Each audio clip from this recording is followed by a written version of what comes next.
All right. Shabbat Shalom, everybody. It's good to see you guys.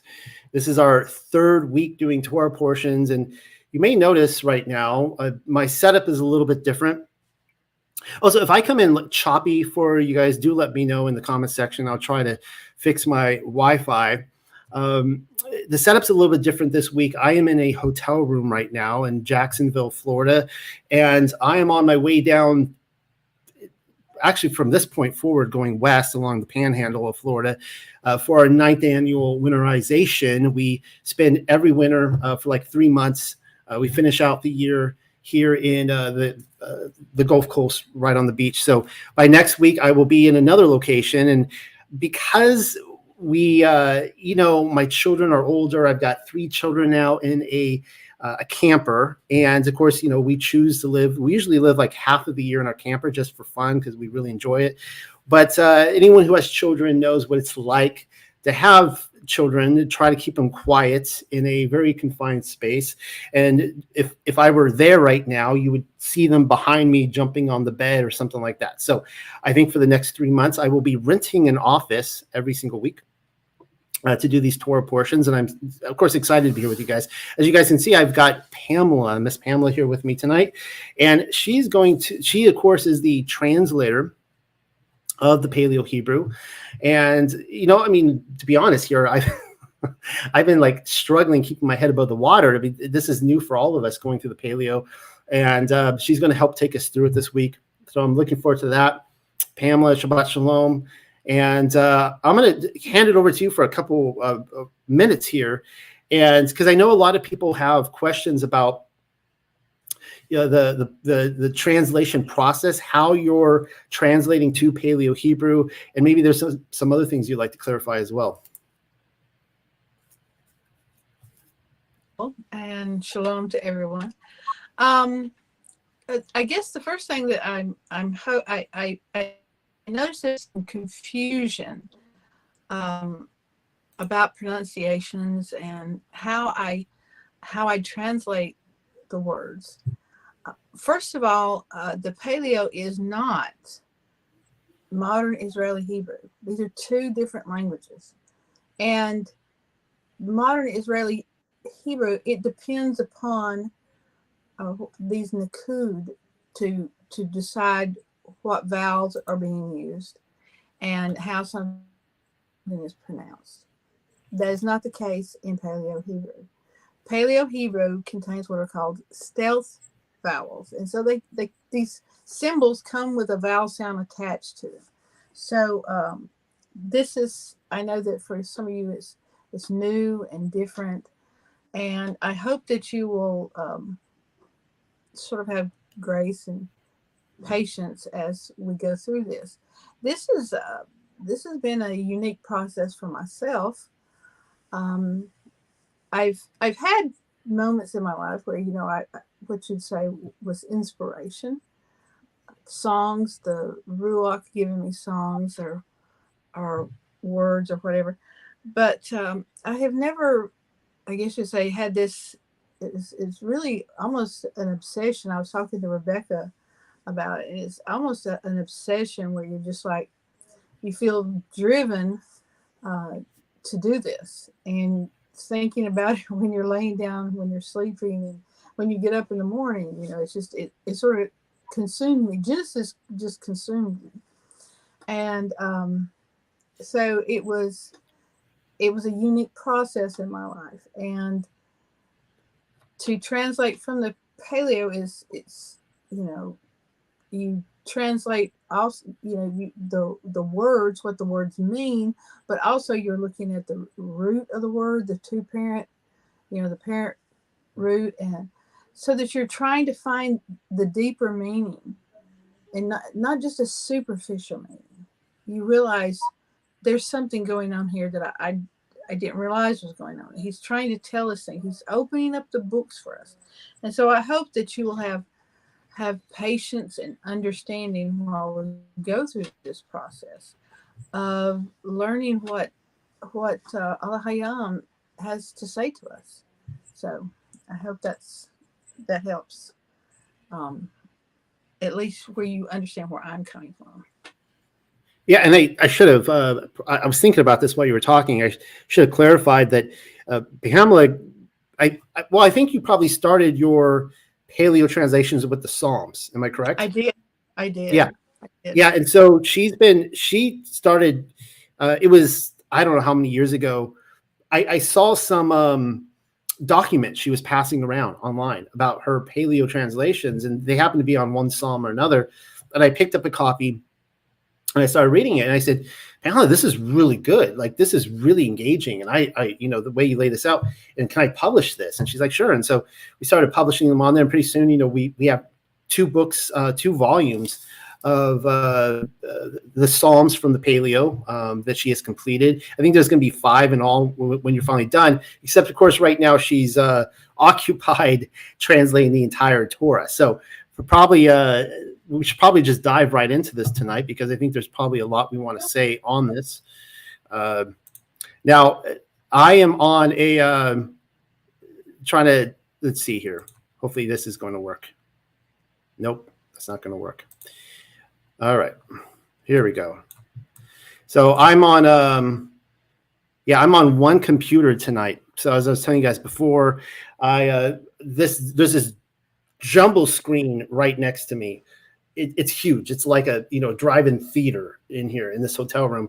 Beautiful flat screen, and I spent like 2 hours trying to wrestle with the HDMI cords, and even the front desk. It was like a loss. They couldn't get it hooked up. So I'm trying to wrestle with this with all this text here on my computer screen. So be patient with me, everybody. Let's start reading. This is our 3rd Torah portion, and it's of course a good one. Up. All right, here we go. Is that scrolling for you guys? Yep.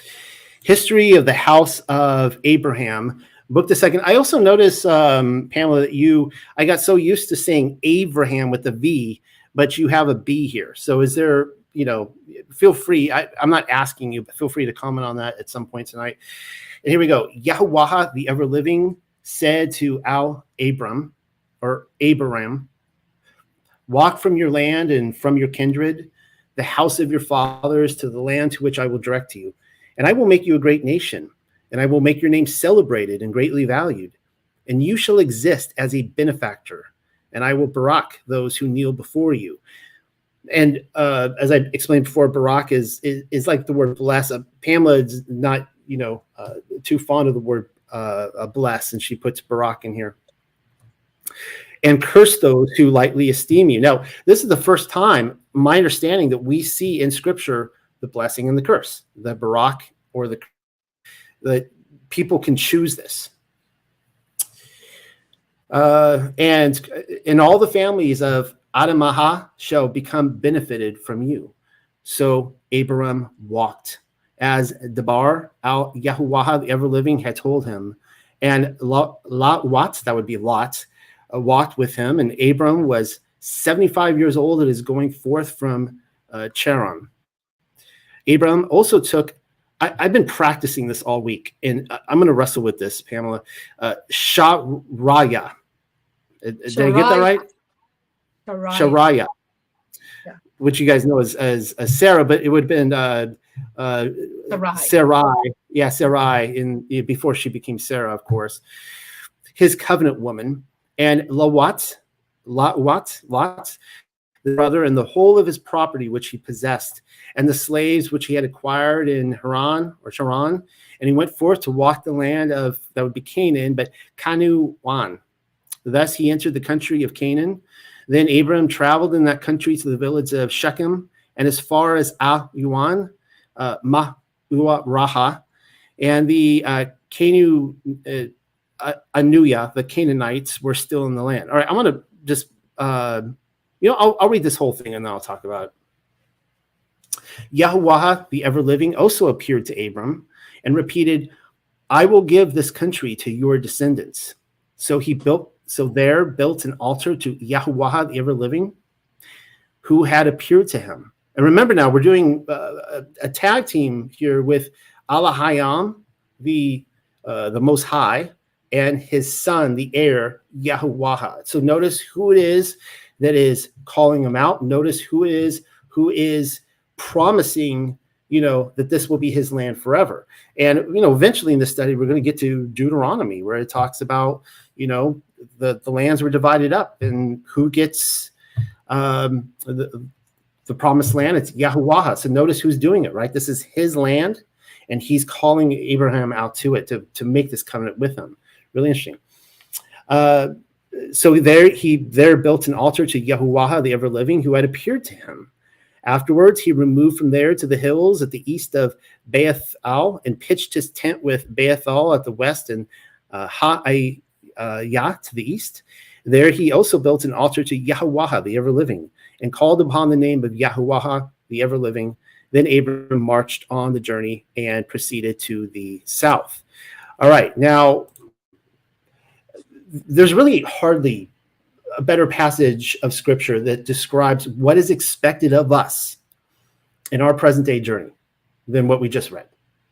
The name of this Torah portion, if I'm going by the modern Hebrew, in English, the translation would be "go for yourself," right?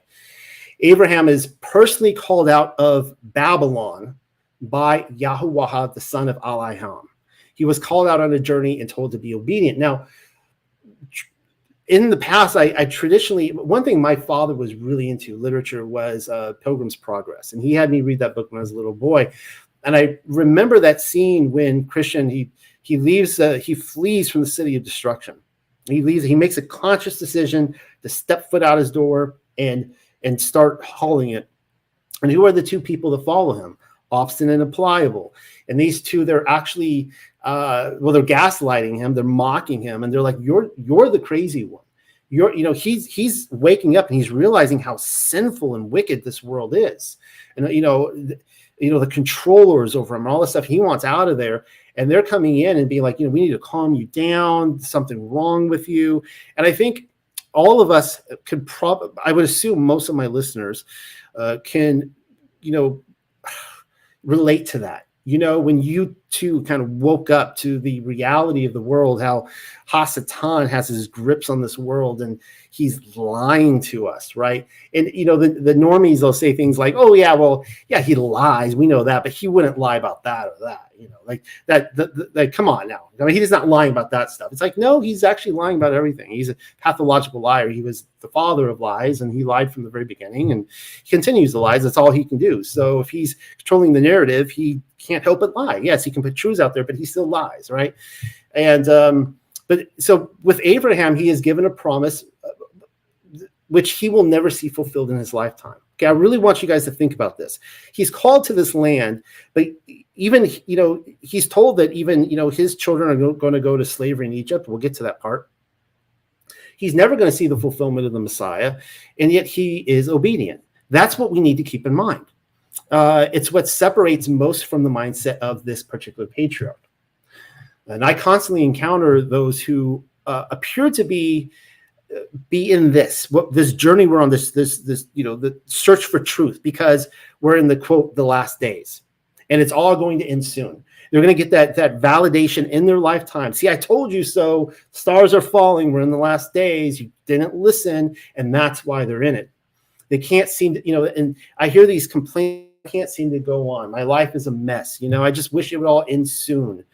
And their life is downcast. And but how many of us are actually waking up to the fact that we're in Babylon and we're fleeing purely for obedience and nothing else, out of a love for the Creator, wanting to be in a covenant with the Creator, in a relationship with the Creator, and the fact that we want to serve Him. We're not in this for because we're going to see these fulfillments in our lifetime. That is what I really want to convey with the amazing thing about Abraham. Now, the other thing, and I want to ask your opinion on some of this, Pamela, is the last week we saw Nimrod. And what we're really seeing here between these two Torah portions is the father of two faiths, right? Two world systems. Nimrod was introduced first to contrast the path of righteousness, which Abraham is going to pursue and trail for us. And I'm sorry for the movie reference here, guys, but I'm reminded of mythological based stories, which are set up the same way. And one of them is Star Wars, right? What's the opening scene? Like in the opening scene, we see the threat of the empire set up, right?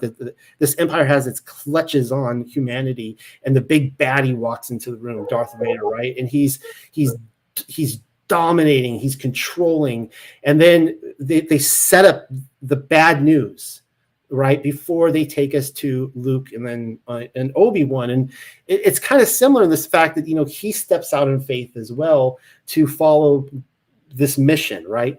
And so that's what we're seeing with Abraham. Yeah, Pamela, the other thing, well, Pamela, was there anything specifically in there that stood out to you? Well, as you said, he what I've always admired about Abraham was the fact that his obedience, and I mean Yah tells him walk, just go walk, and he breaks camp. He immediately breaks camp and he leaves. And that's a powerful thing. How many people, if y'all came to you and said, I want you to go to Tennessee, I want you to go to Arkansas, I want you to go to, would you do it? Would you leave everything, leave your family, your job, whatever comfort you may have, the comfortable, get out of your comfort zone, would you do it?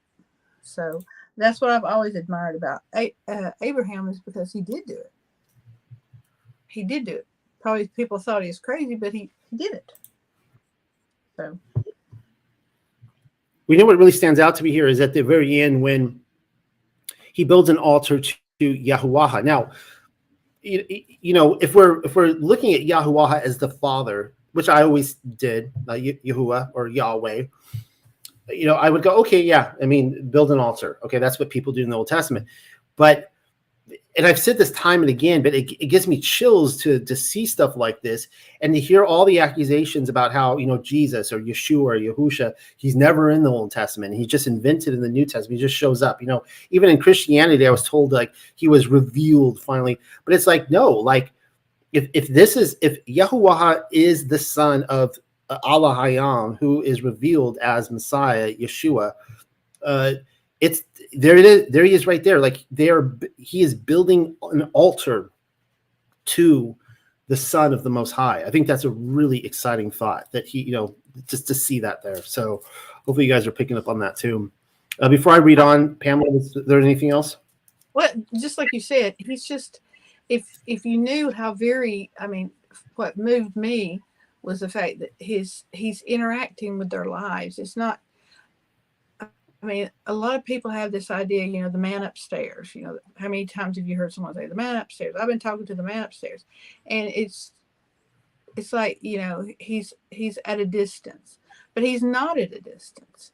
He's interacting with the people he's calling forth. He's walking with them. That's one of the things that has always struck me. He's walking with them.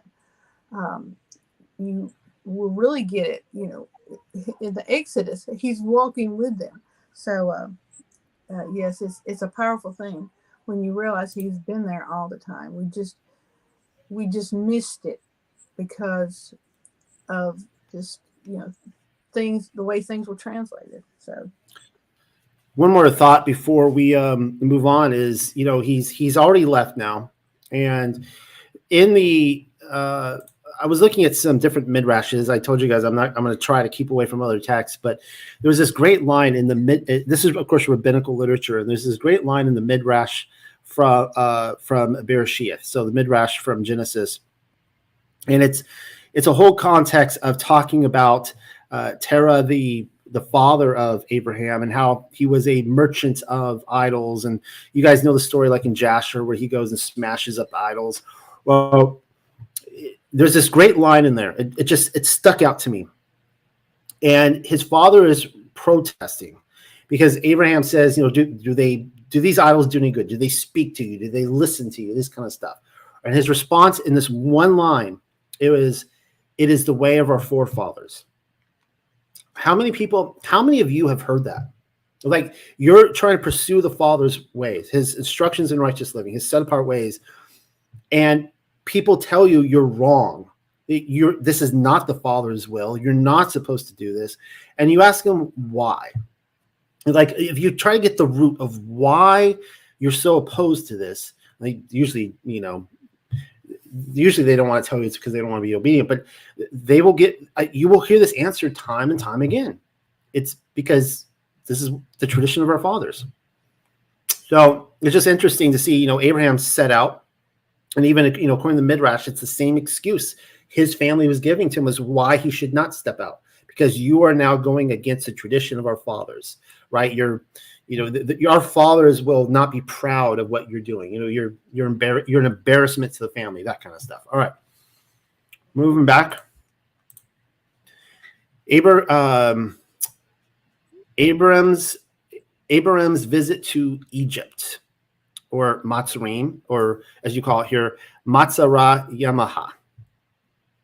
But a famine occurred in the land, and Abram went down to Egypt to sojourn there for a time, as the famine was severe in the land.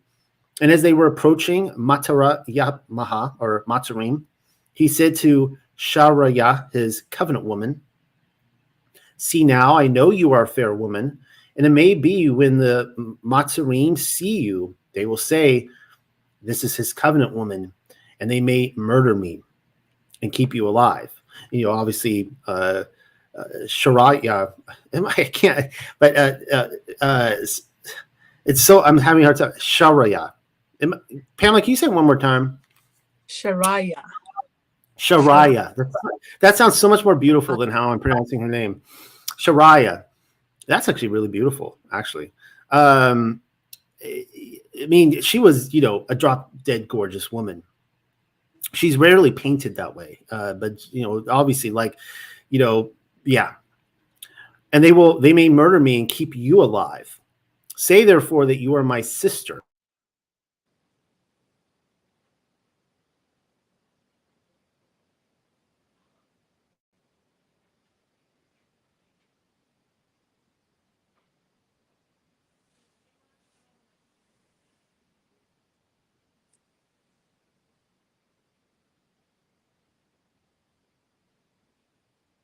All that up in the screen, hopefully. Actually, you're not. Oop, I'm going to have to adjust that.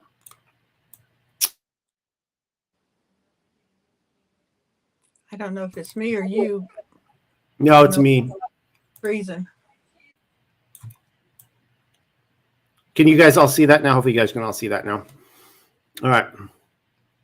When Pharaoh also observed her and sang her praises to observed her and sang her praises to Pharaoh. The woman was accordingly taken to Pharaoh's palace. On her account, he favored Abram and presented him with sheep, oxen, asses, slaves, and maids, as well as she-asses and camels. But Yahuwah, the ever-living, disturbed Pharaoh and his household greatly on account of Sharayah, the woman of Abram. So Pharaoh summoned Abram and asked, "Why have you done this to me?" Now, if you go according to Tales of the Patriarchs, which was taken out of the Dead Sea Scrolls, so we're looking at a very old Hebrew text, and you match that up with the writings of Abraham, they talk about this plague, and it appears as though it was, erectile dysfunction, to put it as politely as possible, that according to these texts, take it for what it is worth, Pharaoh was trying to come on her, and he was never able to, and he was really frustrated, and everyone from his household, that indicates all of Egypt, that nobody was able to approach their wives. And so there was a great lamenting in Egypt. And so this is when Pharaoh realizes, okay, there's something going on here. And he approaches her brother, right? And he says, so Pharaoh summoned Abram and asked, "Why have you done this to me? Why did you not inform me that she was your covenant woman? Why did you say, 'She is my sister'? For I might have secured her as a woman for myself. But now take your covenant woman and walk." And Pharaoh ordered his men about him, and they set him away, and his covenant woman and all that he had along with him. Before I move on, was there anything, Pamela, that stuck out to you? Well, the one thing I wanted to point out is the fact Pharaoh is not wanting to take her as his wife. That was clear in the Paleo. uh, she's Abraham's covenant woman, but Pharaoh, she was not, he was not considering her as wife material. She was going to be his woman, if you understand what I'm saying there. Interesting. So now, here's the thing that has always perplexed me. Maybe you have, if you don't have thoughts on this, it's fine. But I mean, Abram here, he has a lie. His covenant woman lie for him, and then what we're going to see is he actually makes out pretty good on the deal. And I'm curious if you have any thoughts on that. Like, what do you see? What do you see going on here? Well, he's telling what would be a half truth, and I always say that a half truth is a whole lie, but still, in Hebrew, you don't have a word for stepsister or half sister. You don't have a word for cousin or any of those things. So you would call someone your sister. There's words for your mother, but grandmother, no. There's a word for father-in-law, and father, but there aren't words for cousin and half sister or stepsister. It was just sister. Anyone that's that's related to you, that's female, that's not your mother or your aunt, would be a sister, if that makes sense. Yeah, well, whatever happened, he seems to now. Okay, I should stress, and I don't want to assume. And Pamela, you might have your own thoughts, but it doesn't state here how Abram became rich. Am I correct? Like, we don't know if he... The thing is, in my opinion, Proverbs says that what happens in the past will happen again. There are cycles.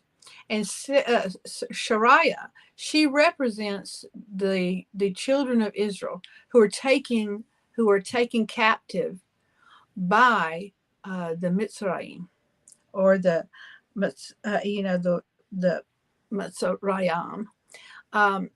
They're taken. She's taken as a captive, as a slave, and she's the kind of slave that she's supposed to be or going to be is not a particular good one. And when she leaves, just as the children of Yasharel, when they left slavery, they spoiled the Egyptians. This is what is happening again, in my opinion. Yep. That Abram and Shariah are spoiling the Egyptians. And yes, he may have benefited financially, but I can only imagine what Shariah was going through. Abraham, he didn't know if he was going to live or die. If they found out that, the more. Yeah, and that's why. Can you imagine if your wife is taken captive, and can you imagine your thoughts of what they might be doing to her? It's just, I can imagine both of them went through quite a bit of anguish and mental and emotional distress. Yeah, I that absolutely. The reason I made that comment was because when you read extra text, it seems to make clear that a good example would be Writings of Abraham. It seems to make clear that he basically got a lot of loot out of that. Like he got his riches out of that situation, and he seemed to clean Egypt out as he came out. So this plague was so severe over Egypt. They're like, take this money, take our treasures and go. Like, as you said, you saw with Exodus. And I bring that up because as we move on, we see the relationship immediately change. Well, we'll get to it. So here we go. So Abram went up from Mitzrayim with his covenant woman and all he possessed, and Lot, who was obviously in Egypt, Mitzrayim with him, accompanied him to the southern pastures. And Abram was very rich in cattle, silver and gold. So there it is. So it didn't say that before he went to Mitzrayim, but now he's very rich in cattle, silver and gold. And afterwards, he marched from the south towards Bethel, to the place where his tent had at first been pitched, between Bethel and Ha'ayah, to the place where he had formerly built an altar. And there Abram called upon the name of Yahweh, the ever-living. Lot also, who journeyed with Abram, possessed sheep, cattle, and camp followers, so that the land could not support them living together. For their flocks were so great that they could not continue living together. A dispute accordingly took place between Abram's shepherds and Lot's shepherds, and the Canaanites and Pharisaiah who inhabited the land. So obviously they come out of Egypt, and the friendship has changed now. You have Lot and Abram; their men are not able to get along. Much has changed, and the reason. So my thought on this actually, lines up with the writings of Abraham. What they talk about is how the difference between the two, between Lot and Abraham, is that Abraham had a approach that where, how do you explain this? Everything he had, all his riches, were for the use of everybody. Like, he wanted to barak the people around him and make sure that they were taken care of, where Lot had more of a idea of private property. And so this idea, he's the one bringing up that he doesn't want to share. And, they're not getting along. They need to do something, because they need to separate, because he doesn't even want his stuff getting mixed up with Abram's. And it's interesting where we see him go. Where does he go? He goes to Sodom, right? And we see that the riches that they got in, it's almost like if you want to test a man's character, give him power, right? Or give him riches, right? And what does he do with those riches? What does he do with the power? We immediately see the heart of Lot in this situation versus Abram. And Lot looks to Sodom, and he's like, that's where I want to go. So let's see. So this is what happens. Let's see. So Abram said to Lot, let there be no quarrel between me and you, or between my shepherds and your shepherds, for we both are of us brothers. Is not all the country before you?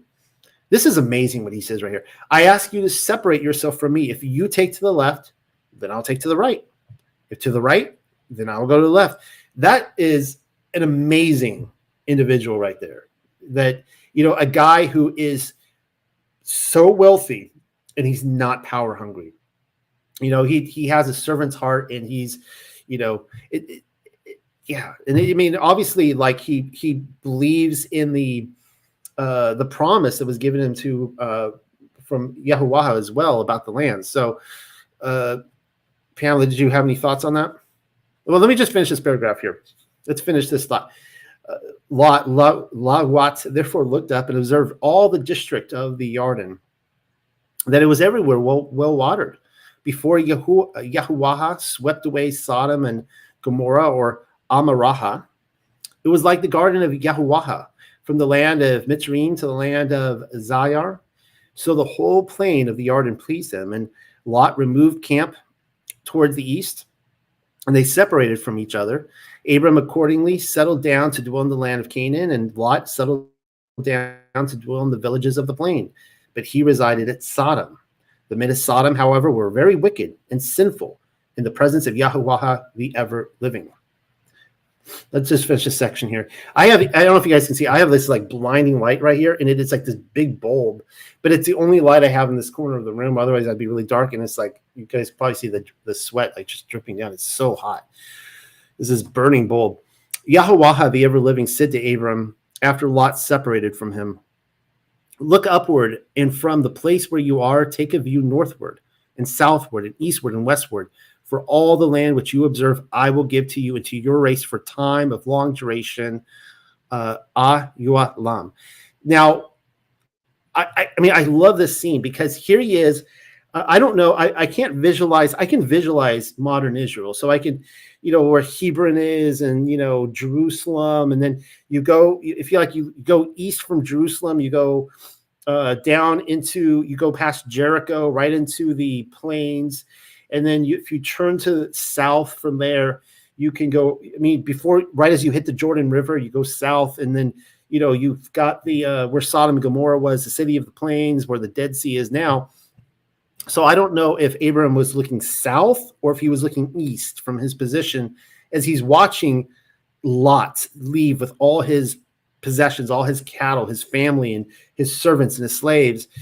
And he's like, well, there they go. And he's taking this land. And I almost get the sense it's the same moment where Yahuwah is like, all right, I want you to turn to the north, turn to the south, turn to the east and the west.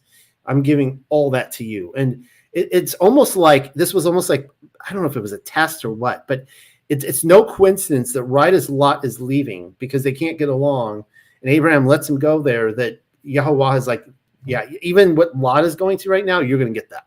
That's going to be yours. So anyway, so Abraham struck his camp in the oak woods of Mamre. So Rebecca, what are your thoughts? Well, what I was just going to say about Sodom or Sodom is traditionally understood. Its name means burning, and Imaraha means bind up. If you bind up something like sheaves, binding up sheaves to burn, and so it's like he's pointing. Even the name is pointing. Sometimes I wonder, did they give places names afterwards, after something happened? So that's one of the things I have to think of. I think two things are happening, because I actually think about that same thing too. And you know how, like in the book of Jasher, excuse me, when you get to the passage of the birth of Moses, Moshe has like 10 different names, and they're like, well, his brother and sister called him this, his father called him this, his grandfather called him this, Pharaoh called him this, his adopted mom called him this, but and the people of Israel called him this, but actually I think it was his adopted mom who actually called him Moshe, but he had all these different names. And I think back then probably people had more than one name. I really do. I think that was probably very common. And I think that's one of the big mix-ups when we look at the ancient records and we're trying to find out like who Nimrod is. And I've said in the past that I don't think that there ever was a man named Nimrod. I think Nimrod was the name they gave him.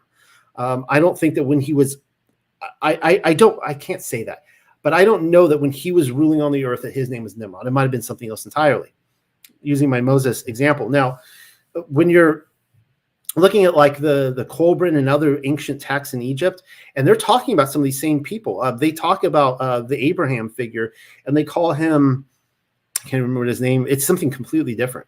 Or remember last week when we read about the ark, and they called him Enoch. I thought that was interesting.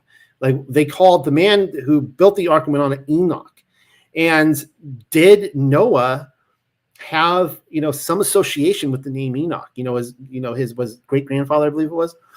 But yeah, so my point here is that I think that there is people would get names in advance that would be prophetic, because I think there is something very prophetic about name.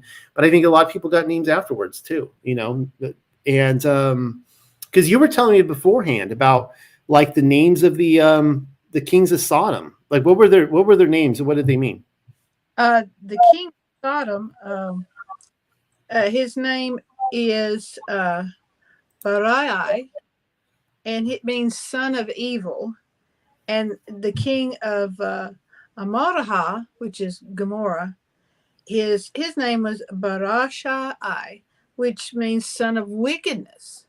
So I don't know, did they have these names prior, or sometimes I think, like in the case of Yaqub, he got the name Yasharal after something significant happened in his life.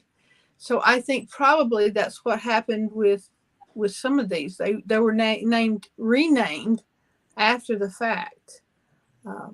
So that's my take on it. A couple of things. I will break the script to ask one question, but I did think it's interesting here. Josh said that maybe you gain a name when you do feats or become known for something, and of course, I agree with this here that the multiple name thing can be very annoying for record keeping. But someone asked you the question. I thought this would be a good time to address this because I did mention this earlier tonight, and now I can't find the comment. But right here, Pamela, can you briefly state why you prefer Barak over bless? All right, Barak, of course, it is the word in Hebrew, and it's just this beautiful picture of, it means to kneel and place a gift at a person's feet, and usually it's in praise, or it can be in celebration, because Yahweh, he will barak, those who are faithful. And you choose, do you want the gift or not?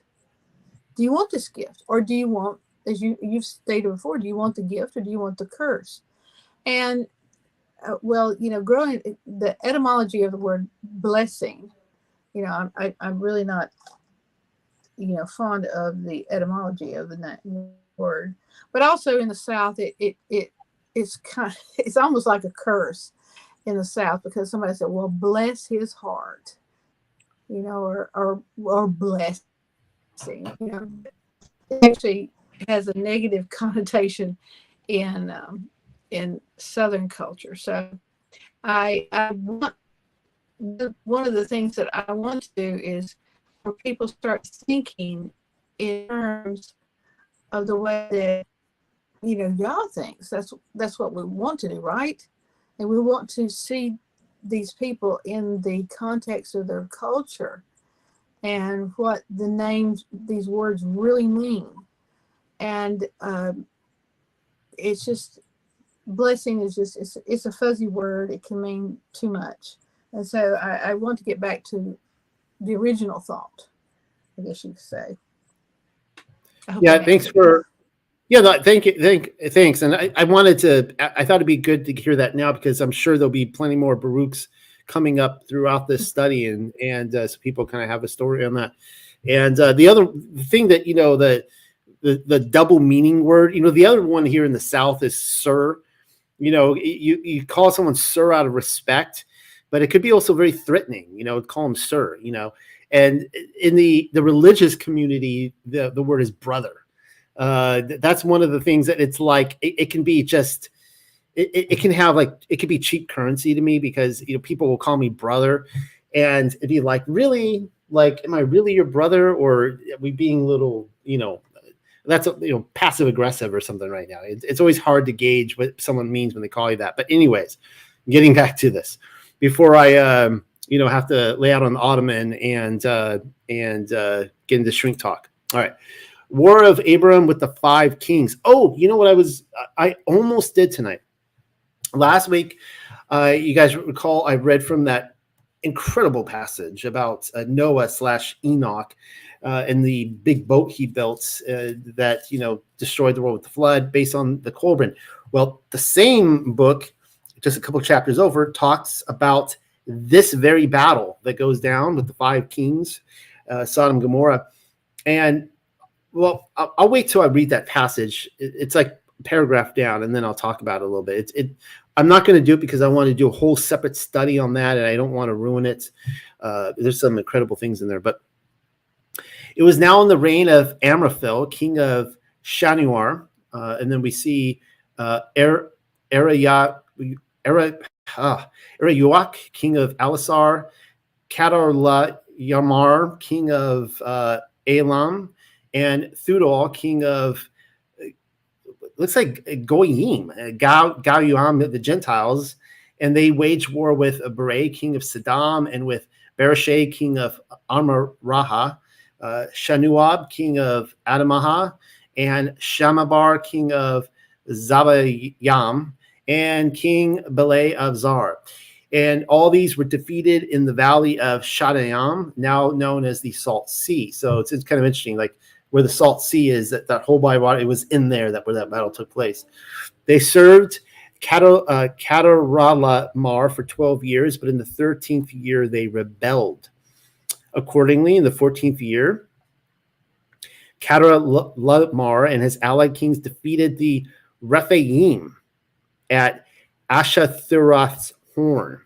All right, so I just want to focus on that word Rephaim, and this is, if I'm correct, Pamela, this is the Rephaim, right? Like King Og Rephaim. All right, so the reason I say that is because in this other passage, I'm going to whet your appetite for when I do a study on it. They talk about the people that they were going up. They don't call them the Rephaim, but they were the sons of the serpent. They were actually the children of the serpent. And this serpent, they said, was the son of a certain woman. And I actually don't believe they named the serpent. I don't believe the serpent is Ha-Satan. I think he is a serpent. I don't believe he is Ha-Satan. But he would be like maybe one of the watchers or something like that. And I'm wondering if this woman is actually Lilith. That's a whole different discussion, but it's really interesting. It depicts like these huge, like reptilian like creatures they go up against. Really crazy stuff. So this was a huge epic battle against like the princes of darkness. Well, before we move on, the Rephaim, of course, were a race of the giants. But also, if you look at Zawazayam or Zamzumim, is what it's pronounced in some way, that's roving creatures. And the Ayamayam, these are terror. That's what that word means. So I don't think these are humans. The Zanzimim, the Zawazayam, and the Ayamayam, I don't think these are humans. I think it really does have a Lord of the Rings flavor to me. You've got the giants, you've got these terrifying, apparently they were terrifying creatures, and these Zanzimim, the moving creatures, these are wild beasts. That's the same word, similar word to wild beasts. So these are not humans. So I just want to kind of point that out before we further, because I thought it was fascinating. Yeah, in the Colburn text, and just so everyone knows what I'm talking about, it's the Egyptian text that talks about some of these same events, right? Moshe is recording history, and he's getting these books from Egypt, and then Egypt, they were also recording these, and they describe it in that way. It just, when I was reading it earlier yesterday, I was like, man, this sounds so Lord of the Rings. And just fun little tidbit to throw out there, the fighting. So these kings were getting together, the kings of the plain, and they're saying, guys, like all men have to come out and fight. Anyone of fighting age, you have to fight. You're required to come out, because if you guys don't fight, they're coming and they're just wiping us all out. We're all going to die.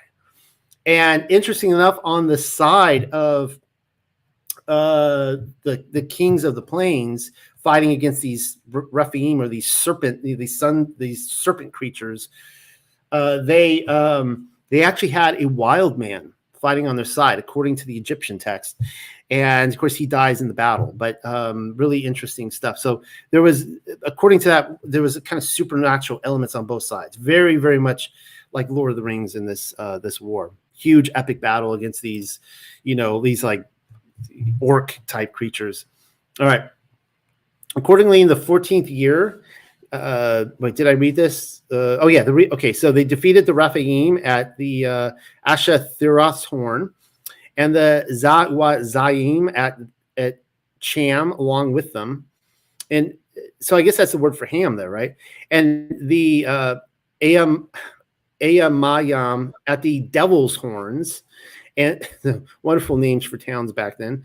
And the Hakaraya in the mountains of Shayar as far as the pastures which adjoin the desert. Then they then returned and came to the well of justice and conquered all the plain of Amalakuya, who inhabited the palm groves. The king of Sodom accordingly went out with the king of Amaraha, and the king of Adamaha, and the king of Zabayayam, and King Balay of Zar, and they commenced hostilities in the valley of Shadayam with Kadalamar, king of Elam. Thank you, everyone, for putting up with me with all these words. And Thudal, king of Gayam, and Amraphel, king of Shinar, and Yoach, king of Alasar, 4 kings against 5. The valley of Shadaim, however, was full of petroleum pits. I like that a lot better than, I think the King James says slime pits, if I'm not mistaken. But however, it was full of petroleum pits. And the kings of Sodom and Amaraha, or Gomorrah, took flight and fell there. I mean, yeah, how Lord of the Rings is this, right? And the hillmen pursued and seized all the wealth of Sodom and Amaraha and the whole of their stores and marched off. Oh, I got to switch this again, huh? You guys can't see this. Oh, you guys can see it just fine. They also took Lot, the nephew of Abraham, and his chattels, and when they walked, for he had settled down to dwell in Sodom. A fugitive then came and reported to Abram. I like how you got fugitive. There was a few things I liked in here, Pamela. You mentioned, oh, well, I can't find the other one now. Oh, the hellman. I don't remember. Maybe I should probably have the Masoretic in front of me, but you talk about the hellman that pursued them. But specifically that's the Hakaraya at the top of the page that we're reading. The Hakaraya, those are cave dwellers. They were in the mountains of Sha'ayar. And so that's the hill guys, the cave dwellers. That's the hill men. Fascinating. Okay, so it sounds like there was a lot of different people groups in this, like just just coming together, like these alliances. The cave dwellers. All right, and wait, who were they again? Which of the people? The Hakaraya, which is the top paragraph, just past the Zazimim and the Terraga at the Devil's Horns. That's the Hakaraya in the mountains of Sha'ayar. That's those guys. That's the hillmen, the cave dwellers. Wow. All right. Are we talking like cavemen here? I mean, how do you picture these cave dwellers? It may be, since you mentioned that about the wild man, it may be some kind of wild people, hillmen, you think in terms when we think about the history that's been given to us, you have these mountain men. They're up there in the mountains all by themselves, a little bit wild. Are these humans? If they're humans, they're, let's say they're just a little bit uncivilized. So I think that it could be either like a troglodyte type of person, a what we'd say a caveman. You see these pictures of cavemen when they try to promote evolution. So it could be something like that. That these are like a type of pre-Adamites. I don't know. Okay. Well, it could be humans that have just lost their civility.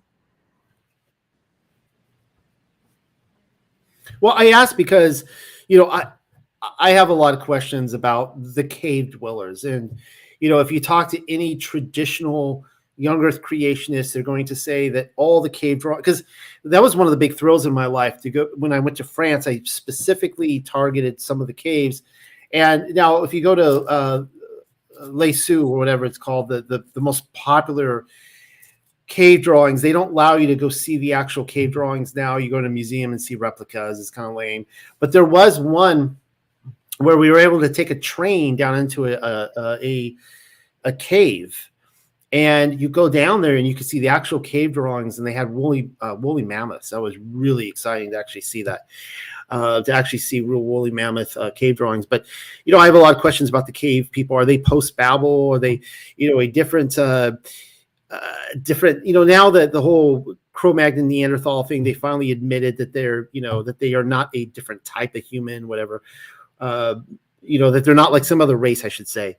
But, I don't know. I just have that's why I asked. I have a lot of questions about it. I obviously wasn't there. I don't want to just form some picture in my head that isn't correct. So I just, one of those things I put on the shelf, I consider a lot. You had my interest at the cave people. So, all right. Though, some people, I think, I don't want to misquote him, but I think, Mazzulli talks, he says that the Neanderthals are like a type of Nephilim or something like that. I guess that's the other like church answer. You got Jesus, demon, or Nephilim. Like, those are the three. You just name, one of the three. All right. Okay. Then a fugitive then came and reported to Abram. And that's the other word I like. You put fugitive there. That Abaraya, who had settled at the oak woods of Mamres, the Amariah, and brother of Aner, who were Confederate chiefs with Abram. When Abram heard that they had taken captive his relative, he then emptied out the camp with the skilled use of his own family to the number of 318, and he pursued to judge them and overtook them in the nighttime, and he and his followers defeated and pursued them to Chawabaha, which is north of Damascus or Damascus. And he brought back all the property as well as Lot, his relatives, with the men and the people. Interesting that they were like on a raiding party, I guess, up north. The king of Sodom then met him to, the people who took Lot captive, they were going, because, we're talking, the plains is in the south, and now they're going north all the way up to Damascus to get them. The king of Sodom then met him to congratulate him after his return from defeating Lamar and the kings who were with him at the Devil's Valley. Malachiah Zadok, and that's where we get Melchizedek. So Malachiah Zadok, did I get that right? Also, yes. King of Shalom, or Salem, where we eventually get Yerushalayim, came out to them with wine, and he was priest of Al-Layuan. So, okay, what are we looking at here when he was a priest of Al? I was wondering that this week. Al-Layuan. The modern Israeli Hebrew pronounces it as Elyon, and it's Al-Alayahuan. So this is what is usually translated as the Most High or the Supreme. So like El Elyon? Yes, that's it. Yes, El Elyon. Yeah. Okay, like when we get the passage in scripture that where El Elyon divided the nations and Yahuwah or Yahuwah got Israel, right? Yeah, so in Deuteronomy. Okay. And he gave his Barakah, so that's where we got Barak again, his blessing, and said, oh man, I can't pronounce this, Pamela. Al-I-la-wan. Can you say that? What am I looking at? What's the word? Al. I got the owl part. Okay. Ilaya Uwan. Ilaya Uwan. Perfect. All right. Creator of Hashamayim, the heavens, and Barak, Abraham. And you will thank the Most High who gave your enemies into your hand. He then gave to him 1/10 of all the spoil. The king of Sodom also said to Abraham, you have given me my life, so take all the wealth to yourself. You know what? I'll finish this section, then I'll ask you. But Abraham replied to the king of Sodom, I have lifted up my hand to Yahuwah, the ever-living, here we go again, Al-Alayahuan, who acquired Shamayim and Arats. My voice is starting to give out. My coughs are coming in. Against taking even a shoestring or from taking anything that is yours, so that you may not say, I have made Abram rich, except what the soldiers have eaten and the share of the men who came with me Aner, Eshekol, and Mamre, allow them to take their share. So just really summing this up, if you guys are anyone's new to this and doesn't know what's happening, Abraham is refusing. So he has gone and he's saved Lot. He's taken out the bad guys with Hina's men. They're coming in with all the spoils, everything that was taken from the five kings from the cities of like Sodom and Gomorrah. And the king of Sodom is saying, but Abram is, he said, like, look, the king of Sodom is saying, look, you've saved my life. Take whatever you want. And Abram's telling them, no, I'm not. I like how you put here, not even going to take a shoestring. He's like, look, whatever my soldiers needed to eat and that stuff, we'll consider that payment. But I in no way ever want to be held, in repute of I took your money or I became rich because of you. So he refuses all that. But I want to ask you this, Pamela, you do not have to be politically correct here. We don't have to base this on any extra biblical text. We're just going off what this says right here. Look, she just cut out. Maybe she's going to come back. All right. Hopefully you can hear me now. Gotcha. Okay. I'm not sure if you heard me before, so I'm just going to repeat this real quick. Okay. I'm not looking for anything politically correct. You don't have to give a certain answer that you think I might want to hear. We don't have to go off any extra biblical books. Just on this text alone, I'm really curious who you think Melchizedek is. Well, I do not think that it is. I think that Malik Zadok is a title, and I think that probably Adam was the first. I'm just going by what I see in Scripture. It's those who build and make an altar unto Yahweh or to Allahayam. And I think that if you go back through Scripture, that you will see these who are. And I think that Abraham himself was a type of Malak Sadak. And so it could have. I think it's sham, because I have read the extra biblical text, but it is a title, and it is a type of priesthood that is not necessarily dependent upon bloodline, but more, I guess you'd say, merit based. It's a merit, merit based. And I kind of just want what the truth is, right? I would be really sad if it's not Sham or Shem, because he is in Jasher and in Writings of Abraham and some of these other texts. He's listed as this person here. I think something very special is going on, but something that tripped me out the other day, because Zadok means like just or righteous, right? Yes, the person that's on the correct path. That's what it means. So this really tripped me out, because I never made this connection with Yaakov, Yahusha's brother, James the Just. They actually gave him the title in Hebrew, Zadok. Am I correct? Yes. So could you say that that's pretty close to a Melchizedek. I mean, they're calling him Zadok. He's not a king per se, but from perspective of the line of David, if Yahushua HaMashiach is to be king in the line of David, he's killed, and now you've got his brother ruling in Jerusalem, and he is of the line of David. He could have been crowned king, and so that's very close to Melchizedek right there. Yes. Yeah, that was the first time I ever made that connection. That really tripped me out to think of James the Just, Yaakov, as a Melchizedek. Yes. So okay, so we got to that section. Did you want to add anything to it?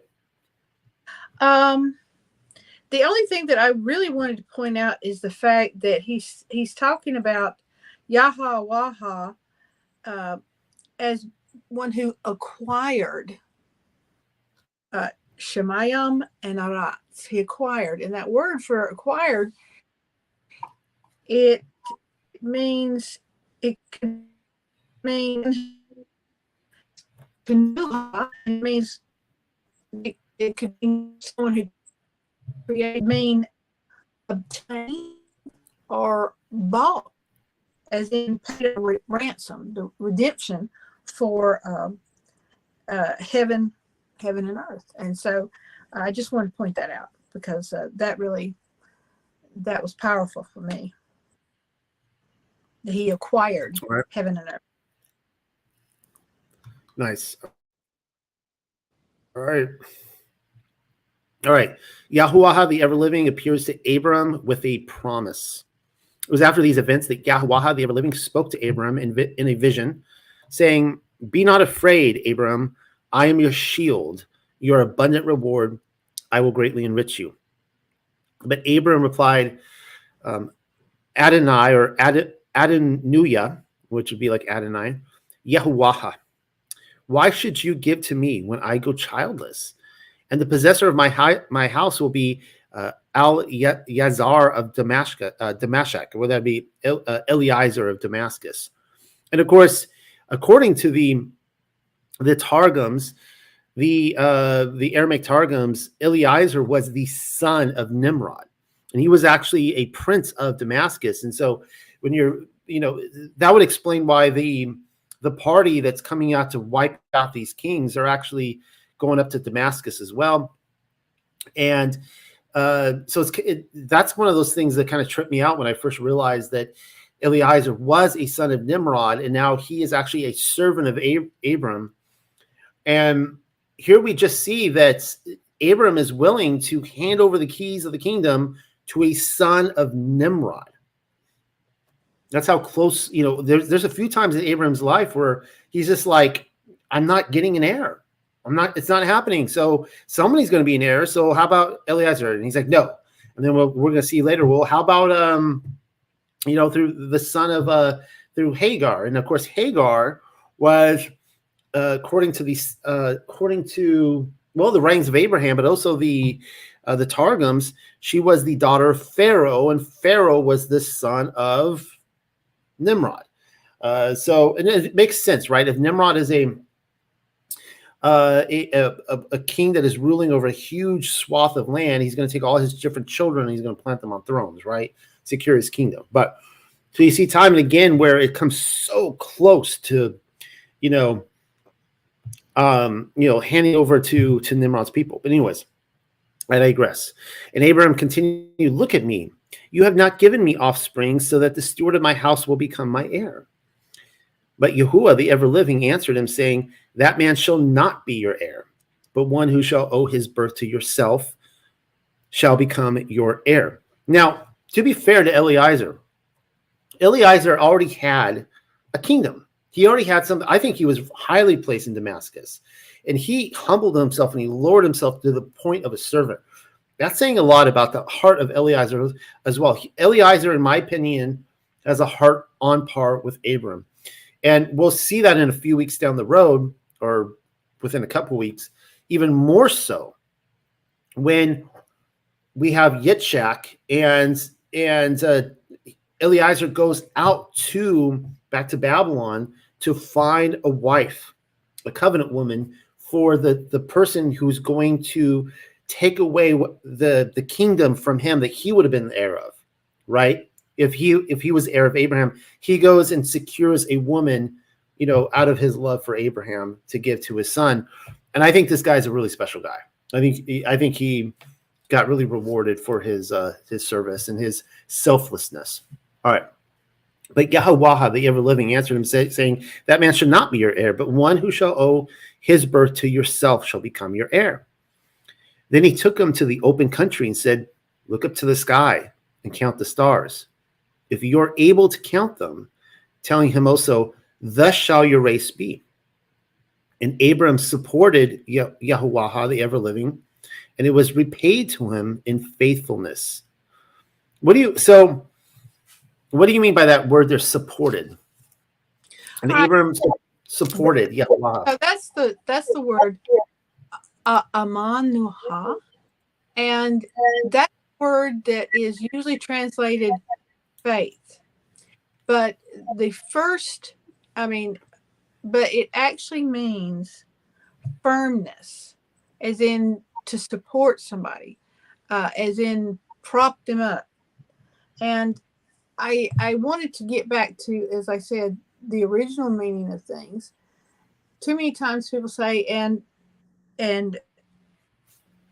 Abram believed Yahweh, and it was counted to him as faithfulness. And that word believe. It's usually translated believe, but it actually means he supported him. You know, if you have a candidate for governor, you might go out and support your candidate. And that's a powerful thing, that it's not just, you know, head knowledge. Do you believe in Yahweh, or are you really supporting him by your lifestyle, by taking up for him when someone, you know, says things? Are you supporting him? You can't just, you know, as I say, you know, demons believe, they have head knowledge. So you have to, it's more than that. And so this word, amanuha, it means support, firmness. So when someone says amen, that comes from aman, which means firm.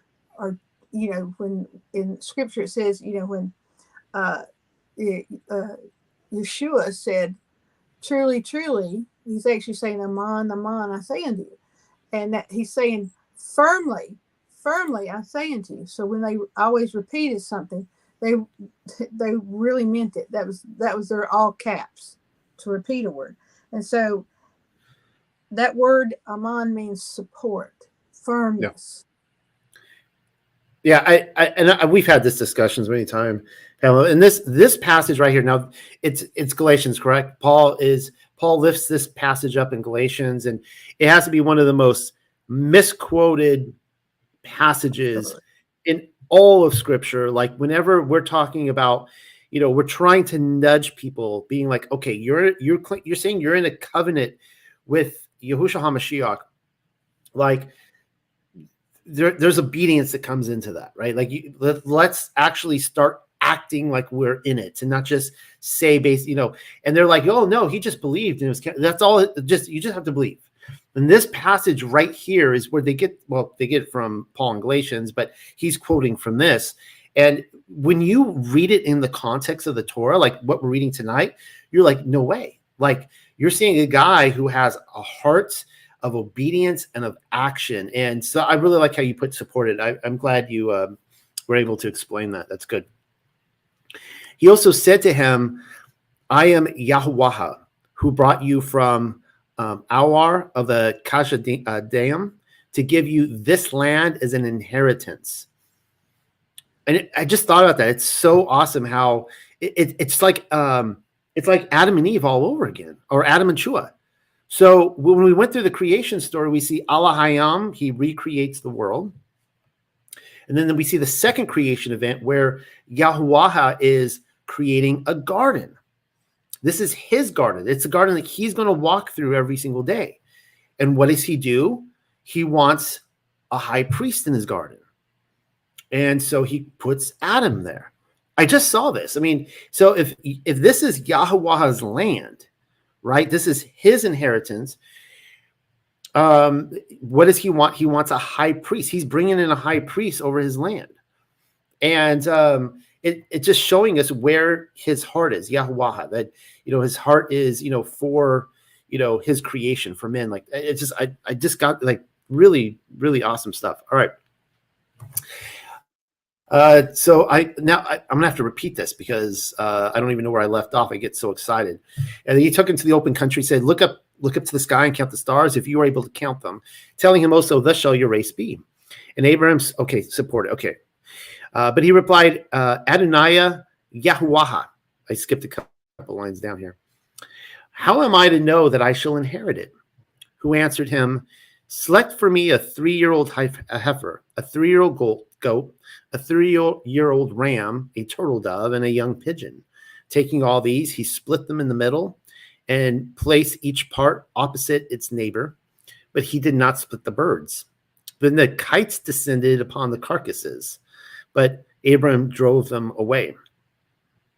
And when the sun was sinking, a stupor fell upon Abram, and also a great and terrible darkness oppressed him. What do you think? What do you make of that darkness oppressing him? Well, there are several times in scripture where it talks about a darkness that can be felt. If you remember in Egypt, when those 3 days of darkness, um, that it was a type of darkness that could be felt. It's like a horror that accompanies, and I think there's actually an entity, and this entity he might not could see the entity, but he could feel it.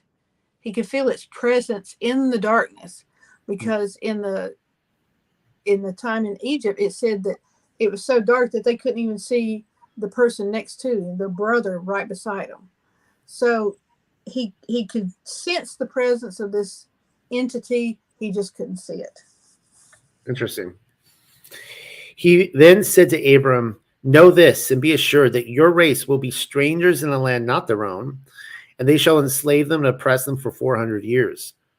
The nation which enslaves them, however, I will punish, and after that I will bring them out with great wealth. But you shall go to your forefathers in Shala-Uam."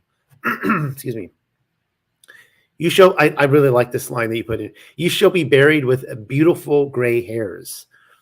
When I read that line, I'm like, that's a Pamela line right there. That's really good.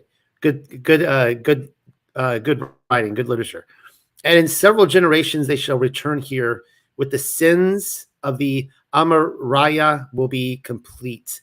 So, I mean, this is like a whole study on itself about, I know my wife Sarah is always really fascinated with this idea that sin runs its course, and that there has to be like a completion of sin for judgments, and that, everybody's on these different timetables. And it's interesting here that he just said that his descendants would be used within this 400-year span to bring about the judgment, or the fulfillment of the sin on these two people. One is they'd be used to, really what we know, to loot Egypt eventually. How does he phrase it here? He says, "Oh, I will punish." So he doesn't say that their sins are have run their course, but they're going to be punished. And then but it's so interesting that he's bringing Abram. It's almost like Abram is there 400 years too early. For whatever reason, he's bringing him into the land. He's like, "Oh yeah, by the way, these people, I guess the Canaanites, right? They're here, but they're a few hundred years off from, fulfilling this judgment on them." And I have to confess, I've never done a study on that. I would like to look into that more. The whole thing is just, that whole line of thought is fascinating. How there has to be a completion of it. Like the straw that breaks the camel's back, maybe. I don't know if that's the best way to phrase it. But this is, I want to talk about this right here. "After the sun set, followed by thick darkness, a bright cloud appeared, a blazing fire." I'd be curious, Pamela, if you think this is anything like the pillar of fire we see in Exodus, but which passed between the pieces. At the same time, Yahweh, the ever-living, cut a covenant with Abram, saying, "I will give this country to your race, from the river of Matzarim to the great river Pharith, the Kuyanuya, the Kunazaya, the Kudamanuya, the Chathuya, and the Pharazaya, and the Rephaim, there they are again, and the Amariah, and the Kanu-I-Nuya, and the Garagashaya, and the Yavawasea." All right. So what I love about the scene here, and for anyone out there that doesn't know what's happening, is I'm told, by the historians and scholars and stuff, that what they were doing is when you would cut these animals in half and walk through it, the cutting of the animal in half represented the two people in this covenant, and the two people, they would walk through it together, and it would be like the saying would be like, let what we did to this animal, we cut it in half, let that happen to me should I not follow through with my end of the deal. Like, this is how serious this is. We're putting everything into this relationship. And so it's interesting that in this case, this darkness comes down and Abram falls asleep. He's seeing like a vision. So this isn't a lucid dream we're talking about here. Abram isn't able to control the outcome. He's not able to get up and walk through it. It's Yahweh alone that actually walks through this animal, basically saying, this is, I'm going to fulfill everything. I don't know if you interpret it that way, Pamela. I'd be curious to get your take on this. But he's like, I'm going to follow through with this. There's really nothing you can do about it.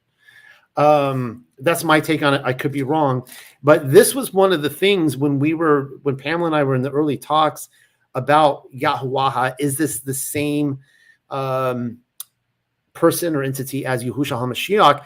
This is what came to my mind, because I'm like, yes, because I'd already done studies on this, and and many people go, well, I know it says Yahuwah or Yahweh, but really it's Yeshua here.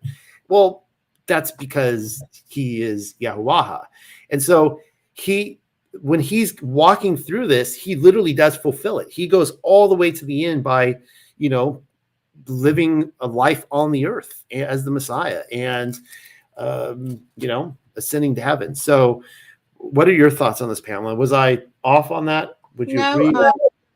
You're spot on when you think of the fact that I think that they made a point of saying that Abraham could not move. He was in a stupor. He could not move. So it's Yahweh who's moving between the two pieces. And as you say, covenant making is very serious business back then and here today. It's serious business when you make a covenant with someone. And so so he is the one who's making the covenant. And as you say, he went all the way. I mean, he paid the ultimate price. I mean, Yahweh, the ever living, he gives his life.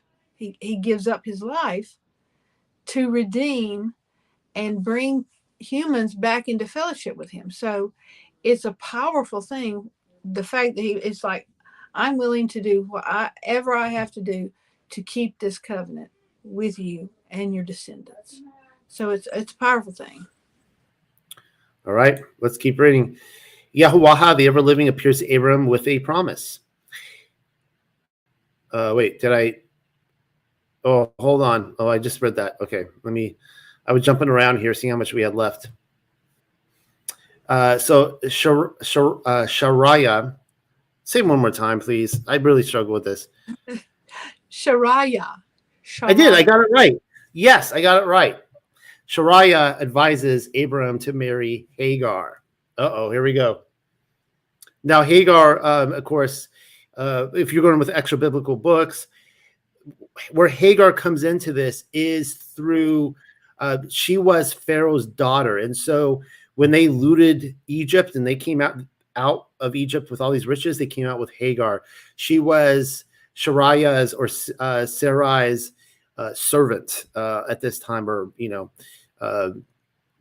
So Shariah, Abram's covenant woman, had given him no children, but she had and there it is, an Egyptian maid named Hagar.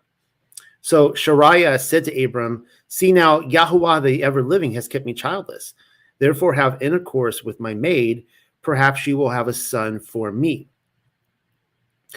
Now, there's so much going on in this. I mean, this passage hits a lot of nerves with different people and what's going on. But let me just make a couple of points here. She says, perhaps she will have a son for me, right? So the child that he was going to have with Hagar was intended to be accredited, if I'm not mistaken, as Shariah's daughter. So it wouldn't have been attributed as Hagar's daughter. It's supposed to be her daughter. And I actually do you agree? Yes. Okay. And I've actually used this as evidence for going back to Noah's 3 sons and how Ham came from a different mother than the other two. And people would look at the text and, it says Noah's wife had these 3 sons. And they're like, well, how do you explain that, Noah? And I point to this passage that, that this was a practice where, you could have a child for another person. All right.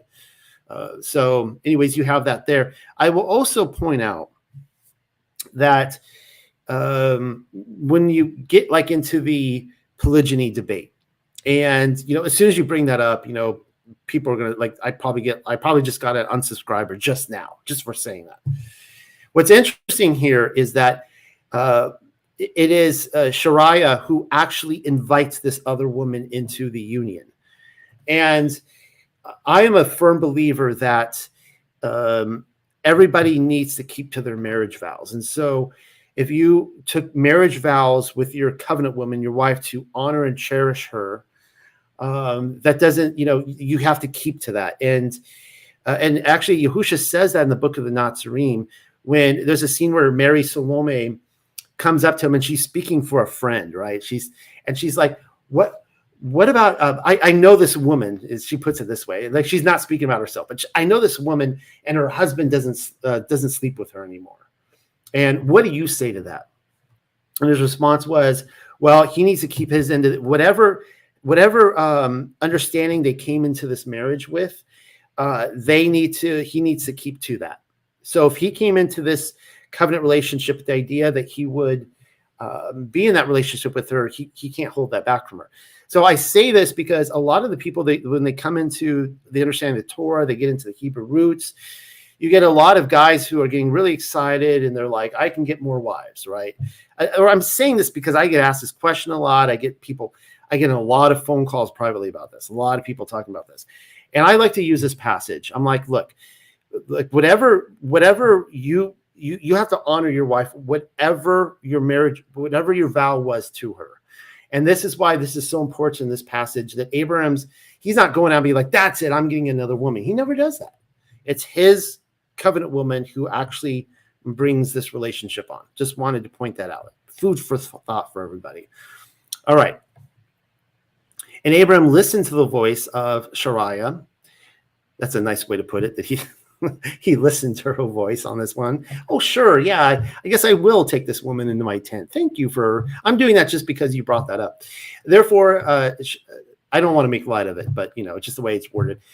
Therefore, in the Masoretic as well. Therefore, Shariah, the woman of Abram, took Hagar, the Mitzrayim maid, and at the end of the 10th year of Abram's residence in the land of Canaan, and gave her to Abram. It did say in the end of the 10th year. So I'm assuming this is 10 years after they came back from Mitzrayim. So Hagar has been her servant, her handmaid, living with her for 10 years now. And gave her to Abram, her man, as his woman. So he went into Hagar, and she conceived. When she saw that she had conceived, her mistress was lightly esteemed in her eyes. Ouch, how quickly that situation changed. Another reason why boys and girls, why just like people out there that are pursuing multiple wives must be gluttons for punishment. I'm telling you right now. And we're going to see it again with Yaakov and his 2 wives and the competition. But it absolutely incredible how that, and everyone who's a parent, like, how quickly it changes. Like when that baby comes out and you hold that baby, like I get to a situation where Hagar in her mind, she's really like thinking like, yeah, I'm gonna hand this baby over to my lady, it's gonna be hers. And when that baby came out, she's like, ooh, look at this beautiful thing. And Sarah, she couldn't have one. I could totally see how that would come out. Like it wasn't pre-thought in her mind, afterthought. Then Shariah said to Abram, my wrong came from you. I gave my maid to your bosom, and she sees that she has conceived, and I am diminished in her eyes. I love how she turns it on him and blames him now, even though it seemed to be like her idea. According to this text, it seemed like it was her idea. Let Yahuwah, the ever-living, decide between me and you. Abram answered. So there's you know, the saying, happy wife is happy life. So I don't think he has a happy wife or a happy life right about now. Abraham answered Shariah, well, your maid is under your hand. Do to her whatever you consider right. So Shariah persecuted her, and she fled from her presence. Malak. So you put Malak there. You put this a few times, Pamela. I'm curious what where you get what you're implying here. So Malak, and that would be, of course, king. So King Yahuwah met her, however, at the well of waters in the desert, at the well by the road to the wall, and asked Hagar, servant of Sarah of Shariah, where are you going and what are you weeping for? So I'm curious on that, the Malak there, because I don't remember that in the other text. Well, sometimes they put angel. Okay. They put angel of the Lord, but that's not what it says in the scripture. It's malach Yahweh, which the word malach can mean king or it can mean messenger. So there are ways to have the word of, and there's the word the in Paleo Hebrew, but it's not used there. It is absolutely not used. So I just put it just like I found it, Malach Yahweh. Okay, so you just put it like you found it, so that there's no, like, maybe, you know, false pretenses or whatever. So do you feel like it might be a fair argument to say that it's a messenger of Yahuwah or Yahuwah, or I mean, what do you think it's saying there? I think it's Yahweh himself, and it's like he's bringing a message to her. Okay. And he's showing himself as king. I don't think that she actually, from what she says later, I don't think that she ever becomes a believer in Yahweh. I just don't. And maybe he's trying to reach her, you know, to bring her into a relationship with him. That's my feeling. I could see that. Yeah, and I mean, obviously, Ishmael, there's no indication that he ever does either. So that would make sense. All right, so Hagar, servant of Shariah, where are you going and what are you weeping for? And she answered, I am flying from the hand of Shariah, my mistress. But Malak, Yahuwah, the ever-living, said, return to your mistress and submit yourself to her. Malak, Yahuwah, the ever-living, also continued, you are now with child, and you will give birth to a son. You must call him Yishmael, for Yahuwah heard your sorrow. And he shall be a free man. His hand shall be with every man, and the hand of every man with him, and he shall stand up in the presence of all his brothers. She accordingly called the name of Yahuwah, the ever-living, who spoke to her.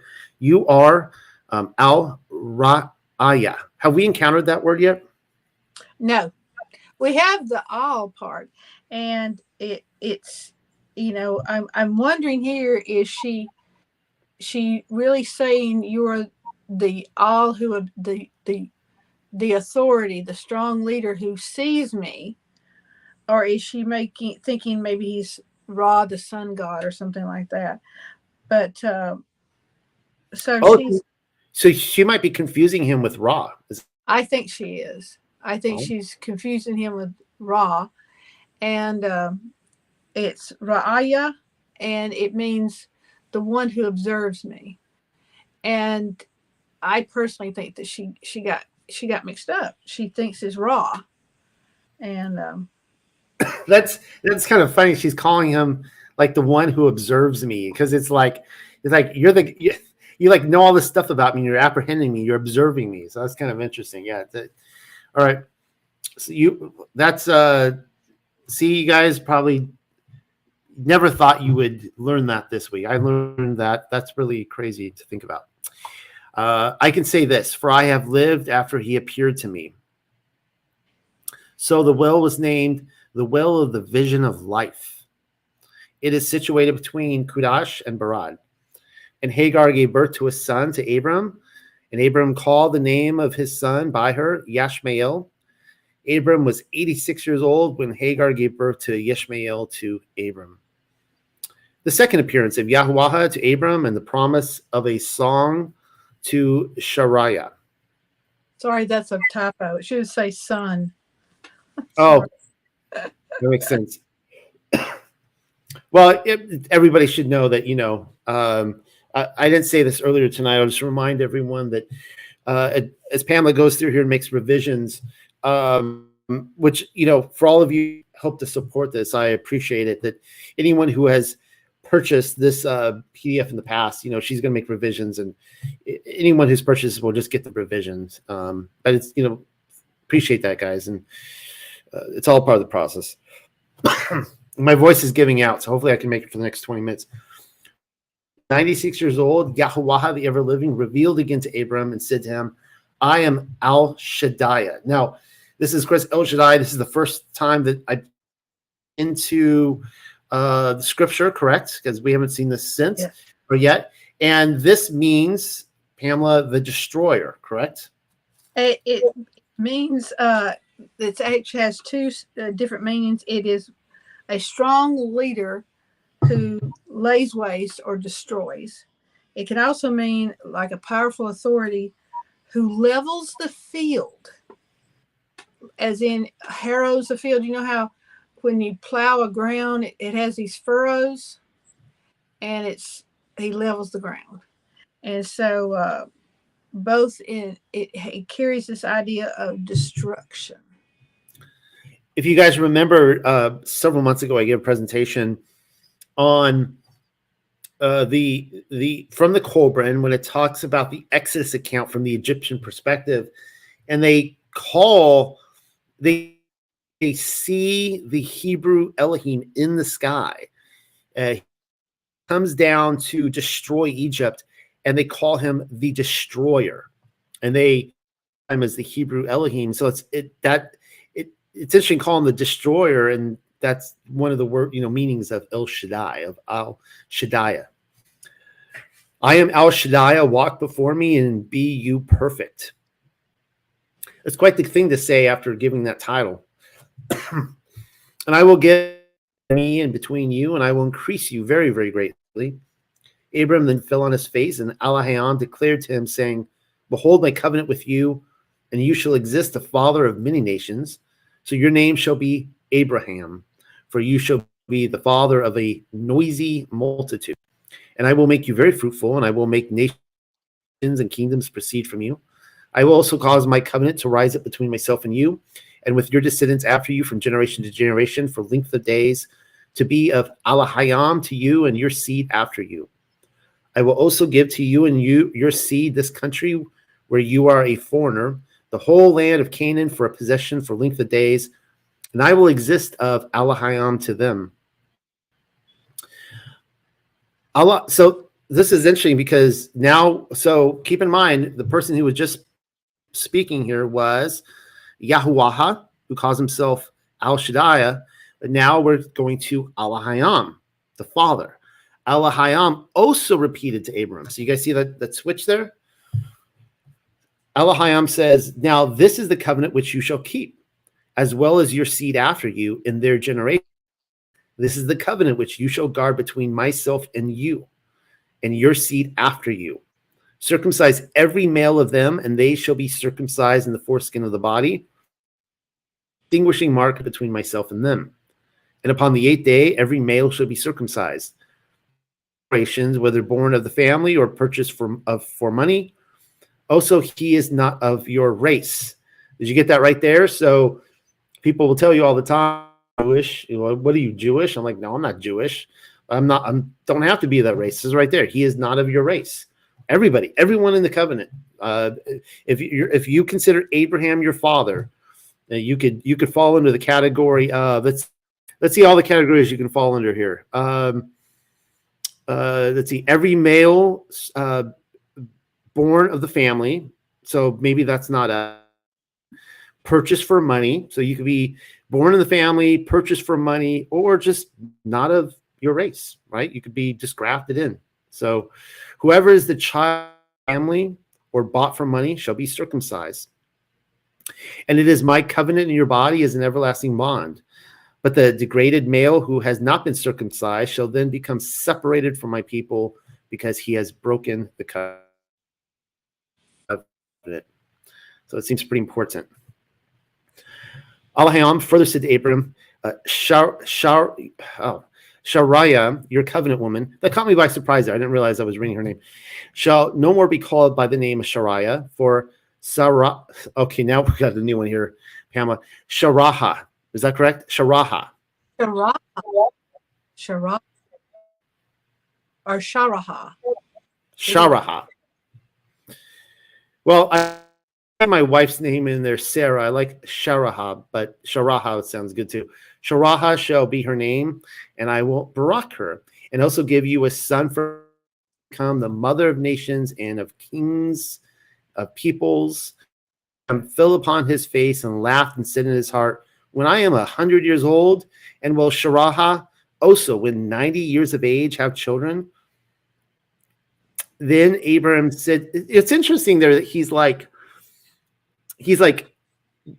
having a difficult time believing this, but if you catch there, within a swap of a sentence, he actually he doesn't refer to her old name. Like he quickly calls her by the name that Alahayam has just named her, Sharaha, not the Yah. So that's kind of interesting. So he doesn't really, he's having a hard time grasping that she'll have a baby, but he goes with the name. Then Abraham said to Alahayam, I wish that Ishmael might live in your favor.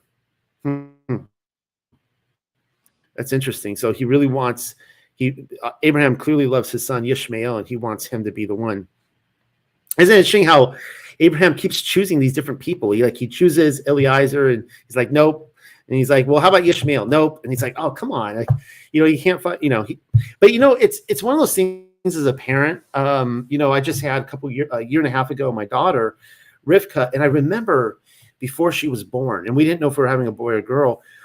And it was like, I have these two sons who I love these two sons. And it was hard to imagine that I could love somebody else, And when she was born and I held her in my arms and I just, I experienced this love that I didn't even know was there. I didn't know I was capable of loving that much more. And I think I could see the same situation with Abraham. He has a son he loves so much, Ishmael, and he just wants him to be the heir. And he can't imagine in his mind. He's never met Yitzhak yet.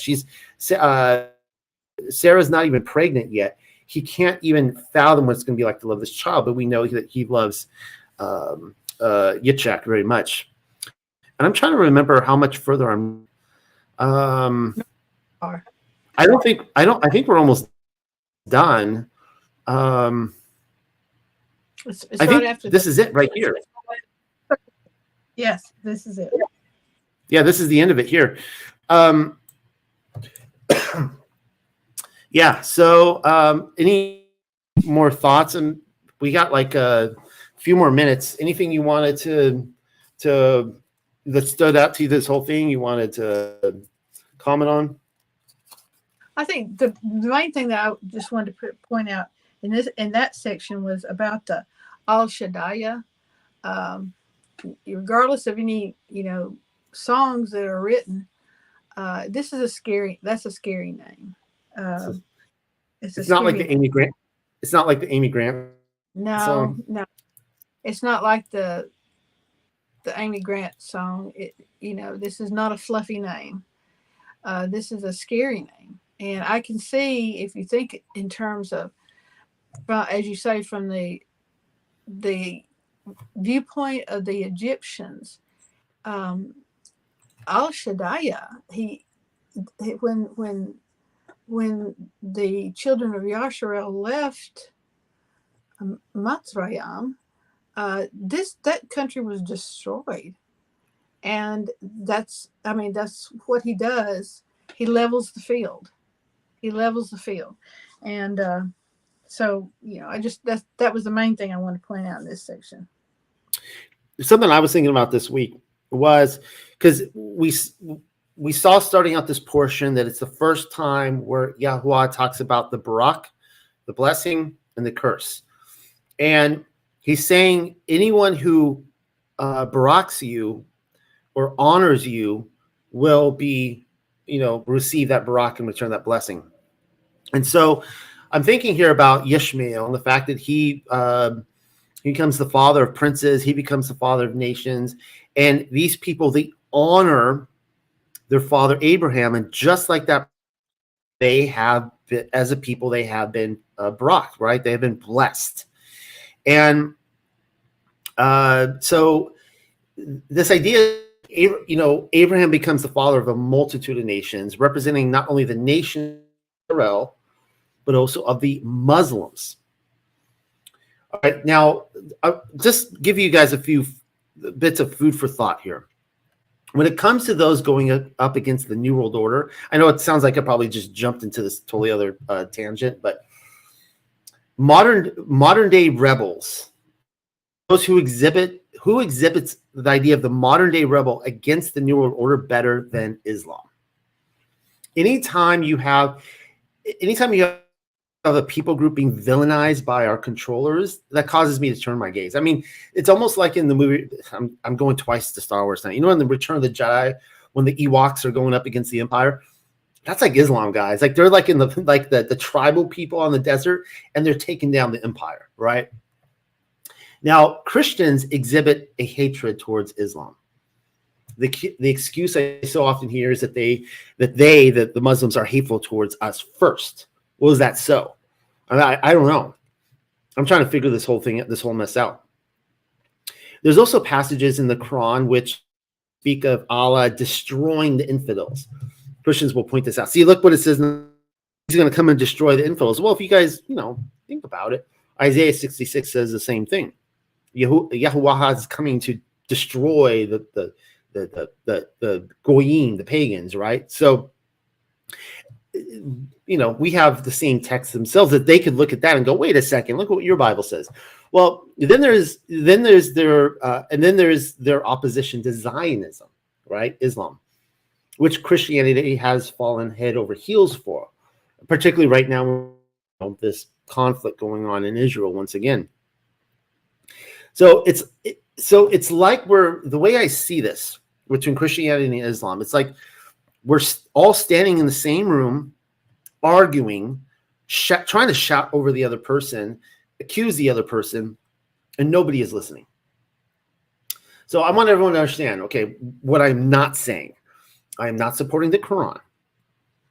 From what I have experienced of Islam in the Middle East, however, my own personal experience going and talking to them, they have been a kind people who have been patient with me and desiring for understanding. Now, there's always rotten fruit. Okay, there's rotten fruit in Islam. There's rotten fruit in Christianity. And of course, like Christianity, the spooks run the show. Osama was so obviously a CIA asset, as was Saddam.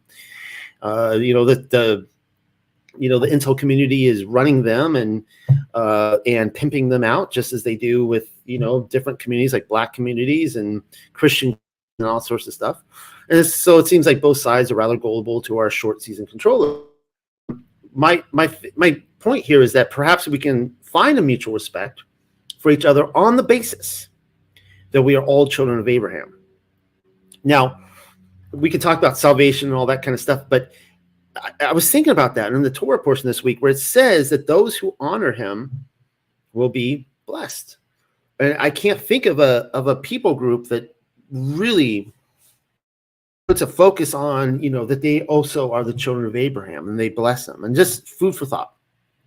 And I wish that like we could just sit, I would love just to sit down with some like Middle Eastern Muslims and just talk them, just talk to them about the Bible and the Quran. Just have an open discussion, open the books and just look at it. And no more of this, the shouting matches. Anyways, that's it for tonight. That's my commentary. Pamela, did you have anything? I asked you if you had anything else. Was there anything?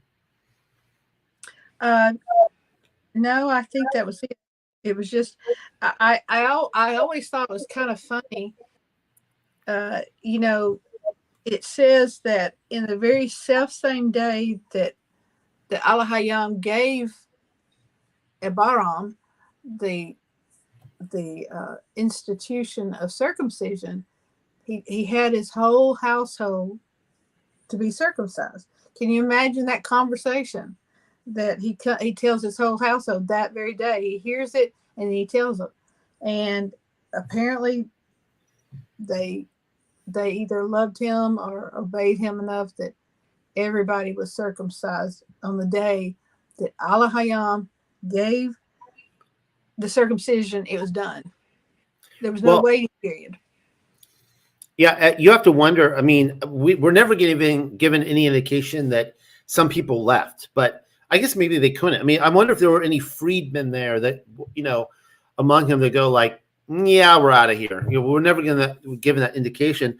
But when you said that, I was thinking like, Abraham probably built a reputation. Like whenever he speaks to Yahuwah or Allah Hayam, it's like, okay, oh, he spoke to you today and we're all getting circumcised. And then, oh, he spoke to you and you're going to go sacrifice your son. It's almost like, it's like, he's talking right now to Allah Hayam. What's gonna happen next? But I would be on the edge of my seat, biting my nails. Like, what is he gonna come say next? But yeah, and it happened pretty quickly. And I think according to the Aramaic Targum, it's actually right when they're all circumcised and they're still recovering from that the angels come and visit them at the Oaks of Mamre on their way to Sodom and Gomorrah. But of course, that's for next week. So that's all I had, Pamela. We're coming up on the 2-hour mark. I really enjoyed this discussion. I want to thank you for coming on and helping to clarify things. I know everyone really enjoyed hearing from you, and I'd like you to come on whenever you want to come on and help me through this. So. Well, good. Thank you so much. Thank you for the opportunity. I've enjoyed it. All right. Well, Shabbat Shalom. One last time, everyone. Enjoy your Sabbath day. Hope you guys get plenty of rest. I know I will. I'll be needing it tomorrow, and we'll do this again next week.